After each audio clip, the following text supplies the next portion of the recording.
Hi friends, welcome to Prerana and Sadhana class. హిస్టరీలో భాగంగా second పార్ట్లో ఉన్న సిలబస్ని ఒకసారి చెప్తున్నాను. నేను పార్ట్ 2గా తీసుకున్నాను దీన్ని. చాలా ఉన్నాయి టాపిక్స్ కాబట్టి.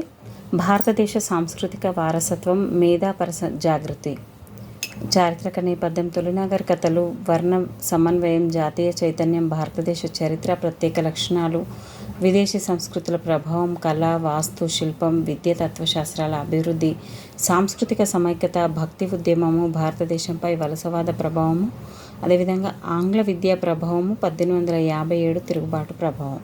1858 నుంచి 1947 మధ్య భారతదేశం ఏ విధంగా ఉంది? ఆంగ్లేయులు రాజకీయ, ఆర్థిక మరియు సామాజిక విధానాలు, స్వదేశీ రాజుల పట్ల బ్రిటిష్ వారి వైఖరి, పొరుగు రాజ్యాలతో బ్రిటిష్ సంబంధాలు, బ్రిటిష్ కాలంలో ఆర్థిక సామాజిక రంగాల్లో మార్పులు, 1858-1947 మధ్య భారతదేశంలో వ్యవసాయం, కరువులు, నూతన వర్గాల ఆవిర్భావం, జాతీయవాదం ఆవిర్భావం, భారత స్వాతంత్ర పోరాటం, జాతీయ భావాలు విస్తరించుటకు కారణాలు, భారత జాతీయ కాంగ్రెస్ స్థాపన, మితవాదులు, అతివాదులు, వందేమాతర ఉద్యమం, మొదటి ప్రపంచ యుద్ధ కాలంలో భారతదేశం, మహాత్మా గాంధీ జాతీయోద్యమం, quit India, Mountbatten plan, స్వదేశీ సంస్థానాల విలీనం, భారతదేశంలోని ఫ్రెంచి, పోర్చుగీసుల వలస విమోచన, స్వతంత్ర భారతదేశం మొదటి 30 సంవత్సరాలు, మొదటి సాధారణ ఎన్నికలు, ఎన్నికల ప్రక్రియ, భారత రాజకీయ వ్యవస్థలు, ఏకపార్టీ ఆధిపత్యం, రాష్ట్రాల పునర్విభజన డిమాండ్లు, రాష్ట్రాల పునర్వ్యవస్థీకరణ చట్టం 1956, సామాజిక ఆర్థిక మార్పులు, విదేశాంగ విధానం, యుద్ధాలు, హిందీ వ్యతిరేక ఉద్యమం, హరిత విప్లవం, రాజకీయ పార్టీలు మరియు ప్రాంతీయ ఉద్యమాలు, బంగ్లాదేశ్ యుద్ధం, జాతీయ అత్యవసర పరిస్థితి.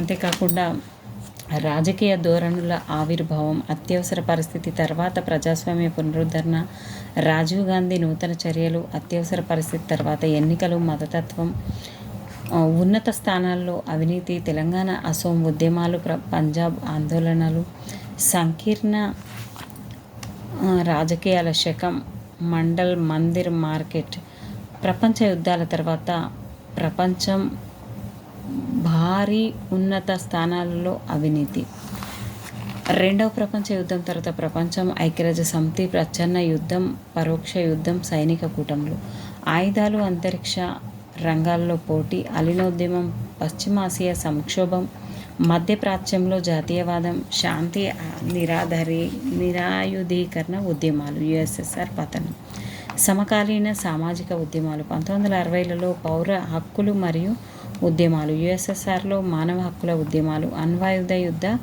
వ్యతిరేక ఉద్యమాలు, ప్రపంచీకరణ నేపథ్యంలో నిర్వాసితులైన ప్రజల పర్యావరణ ఉద్యమాలు, యూరప్లో గ్రీన్ పీస్ ఉద్యమం, భోపాల్ గ్యాస్ దుర్ఘటన, సైలెంట్ వ్యాలీ ఉద్యమం 1973 నుంచి 85, ఆనకట్టలను వ్యతిరేకించిన ఉద్యమాలు, నర్మదా నది, సామాజిక న్యాయం కొరకు మహిళల ఉద్యమాలు, మేరా పైబీ ఉద్యమం, బ్రిటిష్ నిజాం పాలనలో భూస్వాముల కౌలుదారులు, హైదరాబాద్ రాజ్యంలో స్వతంత్ర పోరాటం, తెలంగాణ రాష్ట్ర సాధనోద్యమం, హైదరాబాద్ రాజ్యం భారతదేశంలో విలీనం, పెద్ద మనుషుల ఒప్పందం, మళ్లీ నియమాలు 1969 ఉద్యమం, తెలంగాణ సాధన ప్రక్రియ, ప్రొఫెసర్ జయశంకర్ 1990లలో ఉద్యమం, ప్రకటన, ఉపసంహరణ, ఆధునిక ప్రపంచం, ఆధునిక యుగారంభం, పునరుజ్జీవన, విజ్ఞాన శాస్త్రాల అభివృద్ధి, సంస్కరణోద్యమం, జాతీయ రాజ్యాల ఆవిర్భావం, నియంతృత్వ రాజ్యాలకు వ్యతిరేక పోరాటాలు, యూరప్లో మారుతున్న సంస్కృతి సాంప్రదాయములు, పురాతన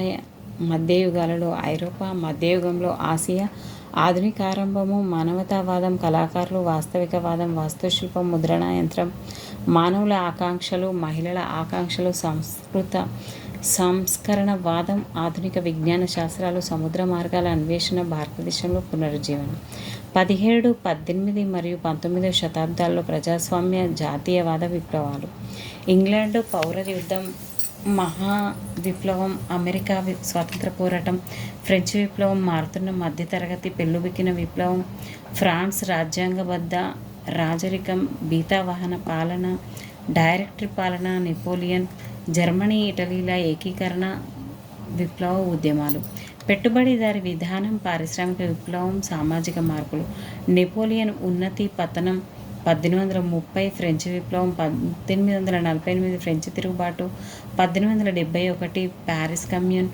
జర్మనీ ఏకీకరణ, ఇటలీ ఏకీకరణ, సామ్యవాద ఉద్యమాలు. సామ్రాజ్యవాదం ఆవిర్భావానికి కారణాలు, ఆఫ్రికా ఆసియా దేశాల కోసం సంఘర్షణ, సామ్రాజ్యవాద రూపాలు పద్ధతులు, అమెరికాలో వలసవాదం. అంతేకాకుండా సమకాలీన ప్రపంచం, మొదటి ప్రపంచ యుద్ధం, నానాజాతి సమితి, రష్యన్ విప్లవం 1905 1917, విస్తరిస్తున్న ప్రజాస్వామ్య రూపుదిద్దుకుంటున్న భావన, రెండవ ప్రపంచ యుద్ధం వరకు ప్రపంచం, రెండు ప్రపంచ యుద్ధాల మధ్యకాలంలో యూరప్, ఇటలీలో ఫాసిజం, జర్మనీలో నాజిజం, జపాన్లో సైనికవాదం, మొదటి ప్రపంచ యుద్ధం తర్వాత యుఎస్ఏ మరియు ఎస్ఎస్ఆర్, మొదటి ప్రపంచ యుద్ధం తర్వాత టర్కీ, స్పానిష్ అంతర్యుద్ధం, నానాజాతి సమితి వైఫల్యం, రెండవ ప్రపంచ యుద్ధం కారణాలు ఫలితాలు, యుద్ధం వలన ఏర్పడిన రాజకీయ ఆర్థిక పరిణామాలు, అంతేకాకుండా పునర్నిర్మాణ సమస్యలు, ఐక్యరాజ్య సమితి, ప్రజా ఉద్యమాల ఆవిర్భావం, ఆసియా ఆఫ్రికా లాటిన్ అమెరికా అవతరణ, రెండవ ప్రపంచ యుద్ధం తర్వాత ప్రపంచం, సైనిక కూటములు, ప్రచ్ఛన్న యుద్ధం, ప్రపంచ శాంతి పరిరక్షణలో ఐక్యరాజ్య సమితి, ప్రపంచ వ్యవహారాలలో ఆసియా ఆఫ్రికా స్వతంత్ర దేశాల పాత్ర, అలీనోద్యమం, నిరాయుధీకరణ, అణ్వస్త్రాల సమస్యలు, ప్రపంచంలో ప్రముఖ వ్యక్తులు, చైనాలో పరిణామాలు 1911 నుంచి 1949, జాతీయవాద విప్లవం 1911, కమ్యూనిస్టు విప్లవం 1948. ఈ విధంగా చాలా ఉన్నాయి ఫ్రెండ్స్. అయితే ఖచ్చితంగా వీటిని చూసి మీరు భయపడకండి. ఇందులో నేను చాలా చెప్పడం జరిగింది. ఒకసారి రివిజన్ చేసుకోండి నా క్లాసెస్ వింటూ. అలాగే నేను స్టార్టింగ్లో చాలా క్లూస్ ఇవ్వడం జరిగింది. ఆ క్లూస్ను మీరు ప్రిపేర్ అవుతూ చూస్తే ఖచ్చితంగా చాలా మటుకు 80% వరకు కంప్లీట్ చేశాను. మిగతా కొన్ని క్లాసెస్ ఉన్నాయి. ఆ క్లాసెస్ని కూడా నేను కంప్లీట్ చేయడానికి ట్రై చేస్తాను ఫ్రెండ్స్.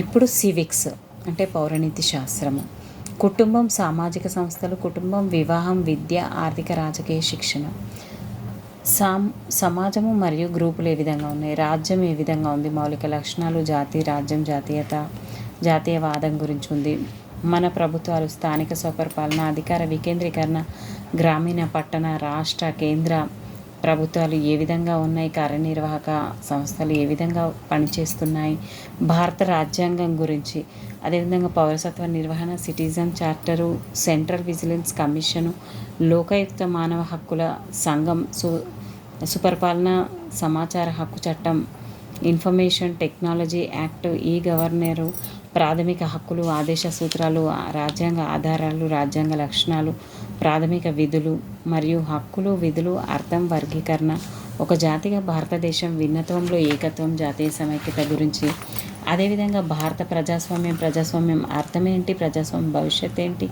ఎన్నికల ప్రక్రియ ఏ విధంగా ఉంది, సామ్యవాదం అర్థం, నిర్వచనము, అవరోధాలు, సామ్యవాదం, రాజ్యాంగ నిబంధనలు, సమాజ వ్యతిరేక కార్యకలాపాలు ఏ విధంగా ఉన్నాయి, లౌకికత్వం, అవగాహన, సామాజిక వ్యవస్థీకరణ, అసమానతలు, మన సమాజంలో వైవిధ్యం, స్త్రీ పురుష సమానత్వం దిశగా, అదేవిధంగా కుల వివక్షత, సమానత్వంపై పోరాటం, జీవనాధారం, పట్టణ కార్మికుల పోరాటాలు, ప్రపంచ శాంతి, భారతదేశం పాత్ర, భారత విదేశాంగ విధానం, అలీన విధానం, నామ్, ఇండియా, కామన్వెల్త్స్లో అగ్రరాజ్యాల్లో భారత సంబంధాలు, పొరుగు దేశాలతో సంబంధాలు, ఇండియా, సార్క్, ప్రపంచంలో భారతదేశం పాత్ర, ఐక్యరాజ్య సమితి మరియు సమకాలీన ప్రపంచ సమస్యలు, యుఎన్ఓ అంగాలు, ప్రత్యేక సంస్థలు, విధులు, సాధించిన విజయాలు, భారతదేశం పాత్ర, సమకాలీన ప్రపంచ సమస్యలు, నూతన అంతర్జాతీయ ఆర్థిక వ్యవస్థ, పర్యావరణ పరిరక్షణ, మానవ హక్కులు,